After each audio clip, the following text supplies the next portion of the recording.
मैं अर्केश मीना, सहायक आचार्य, राजनीति विज्ञान, राजकीय महाविद्यालय नौहर। आज हम बीए पार्ट 3 पॉलिटिकल साइंस के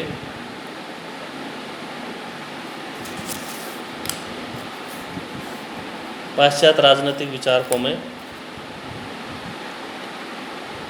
अरस्तु के आइडियल स्टेट के बारे में पढ़ेंगे।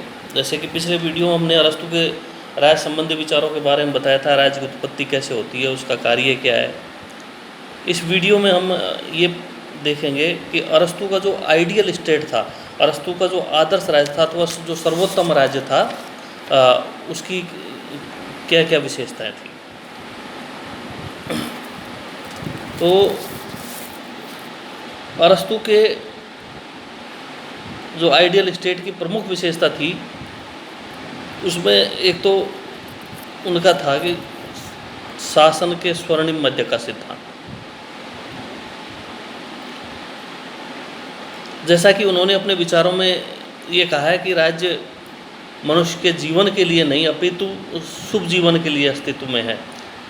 अर्थात राज्य का जन्म इसलिए हुआ है कि वो व्यक्ति को शुभ जीवन दे सके, अच्छा जीवन दे सके, उसे किसी प्रकार की कोई समस्या नहीं हो। इसके बारे में उन्होंने कहा है कि कोई भी राज्य अच्छा कार्य तब कर सकता है जब उसका शासक नैतिक गुणों से संपन्न हो। उन्होंने कहा है कि प्रमुख रूप से 3 शासन प्रणालियां है: राजतंत्र, कुलीन तंत्र और संवैधानिक तंत्र।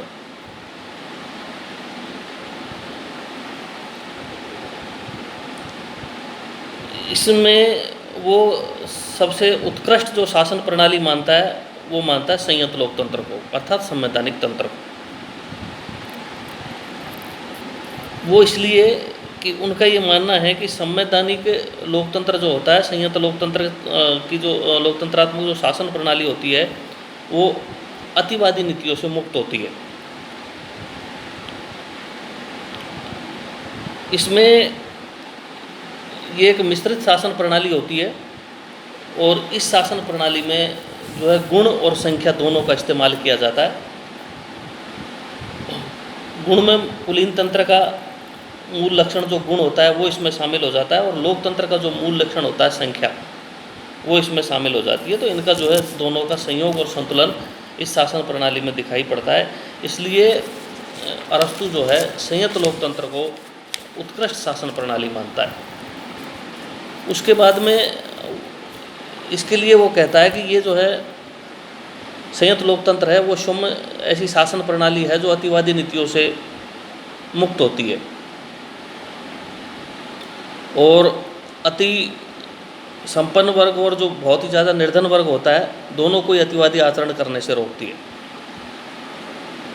इसका एक और वो कारण ये बताता है कि संयंत्र लोकतंत्र जो होता है उस पर अमीर वर्ग और गरीब वर्ग दोनों ही विश्वास कर लेते हैं। वैसे तो अमीर वर्ग और गरीब वर्ग के लोग जो है आपस में अविश्वास व ईर्ष्या की भावना रखते हैं, लेकिन जो है इस शासन प्रणाली में जो मध्यम वर्ग शासन करता है उस पर ये दोनों ही विश्वास कर लेते हैं।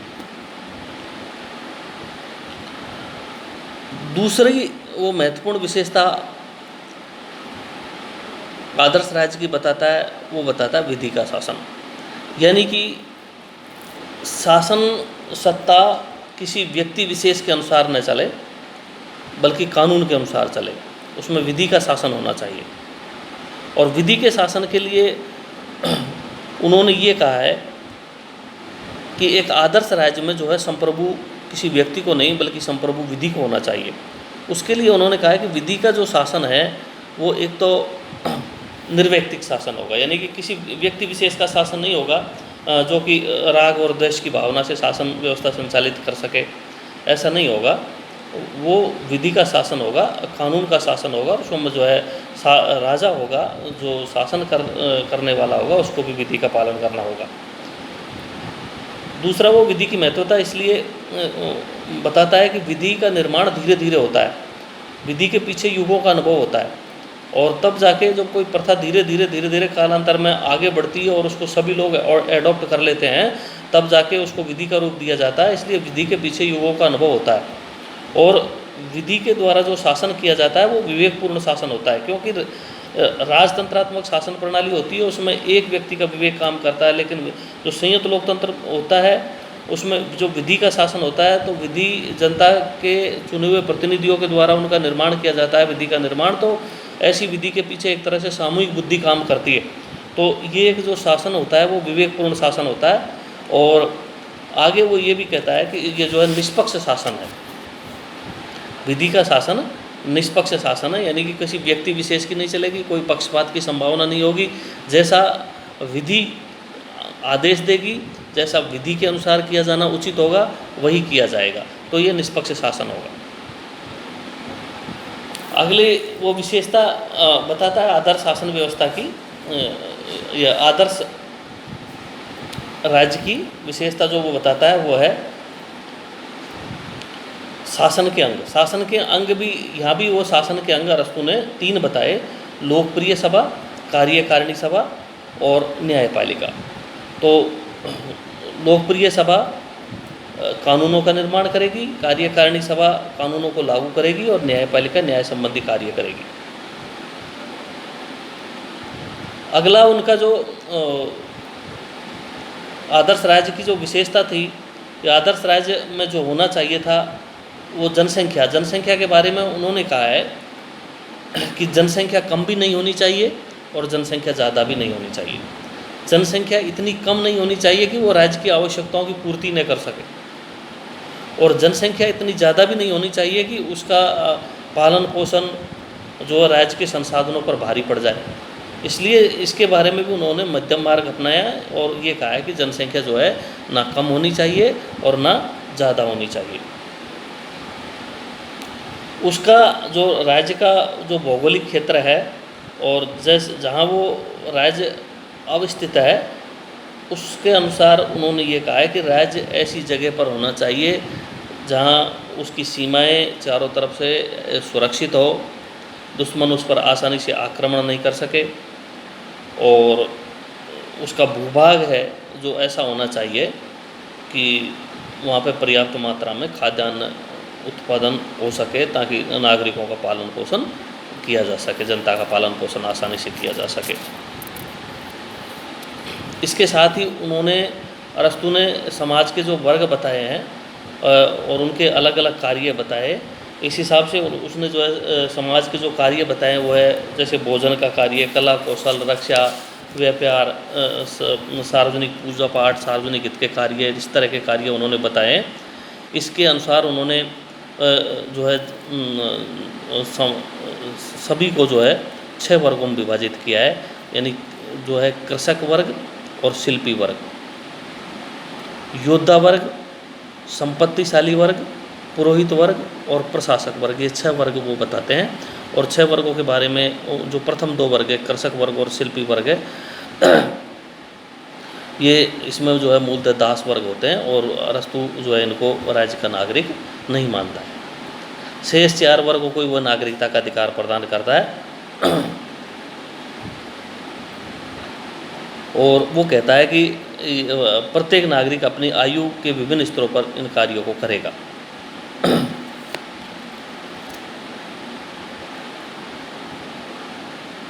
आगे उन्होंने ये कहा है कि एक आदर्श राज्य में धन का विवेकपूर्ण समान वितरण होना चाहिए। उन्होंने ये कहा है कि अत्यधिक अमीरी और अत्यधिक गरीबी दोनों ही अपराधों को जन्म देती है, इसलिए राज्य में धन का ऐसा विवेकपूर्ण समान वितरण किया जाना चाहिए कि ना तो ज़्यादा अमीरी हो और ना ज़्यादा गरीबी हो, अर्थात ज़्यादा संपन्न वर्ग भी ना हो और ज़्यादा विपन्न वर्ग भी ना हो, क्योंकि ये दोनों ही जो अतिवादिता को जन्म देते हैं। उसके बाद उन्होंने कहा है कि राज्य की जो आदर्श राज्य की जो विशेषता है वो है बहुलता। बहुलता राज्य में होनी चाहिए और बहुलता के बीच में एकता स्थापित करना राज्य का प्रमुख कार्य होना चाहिए। यदि उन्होंने कहा कि यदि बहुत ज़्यादा जो है राज्य की एकता पर बल दिया जाएगा तो वो तो एक संपूर्ण जो है एक परिवार की तरह बन जाएगा। इसलिए वो कहता है, और उससे राज्य का अंत हो जाएगा, इसलिए वो कहता है कि विभिन्न जो समूह होते हैं उनको, उनके अस्तित्व को स्वीकार करते हो, उनके विभिन्न समूहों के बीच में आपस में एकता स्थापित करना, यही राज्य का कार्य है। तो राज्य में की जो है प्रकृति है वो बहुलवादी प्रकृति है। राज्य में बहुलता होनी चाहिए। उसके बाद अरस्तु ने ये कहा है कि जो राज्य है उसके नागरिक हैं, उनका चरित्र और उनका स्वभाव अच्छा होना चाहिए। राज्य के नागरिकों का चरित्र और राज्य के नागरिकों का जो स्वभाव है उनमें बुद्धि, साहस, आत्मसंयम, न्यायप्रियता, कलाप्रियता आदि के गुण विद्यमान होने चाहिए। और जो आदर्श राज्य है उसमें शिक्षा व्यवस्था ऐसी होनी चाहिए कि मनुष्य का सर्वांगीण विकास कर सके, अर्थात शिक्षा के द्वारा शारीरिक, मानसिक और नैतिक विकास किया जा सके। और अंतिम जो विशेषता है वो है आत्मनिर्भरता की। जो आदर्श राज्य वही होगा जो आत्मनिर्भर होगा। तो उसमें जो है आदर्श राज्य में आत्मनिर्भरता का गुण होगा, वो आत्मनिर्भरता के गुण से संपन्न होगा, क्योंकि वो कहता है कि परिवार और जो ग्राम है वो मानव की आवश्यकताओं की पूर्ति सीमित मात्रा में करते हैं, लेकिन आदर्श राज्य उनकी सभी आवश्यकताओं की पूर्ति करेगा। ये अरस्तु के अनुसार आदर्श राज्य की विशेषताएं थी। धन्यवाद।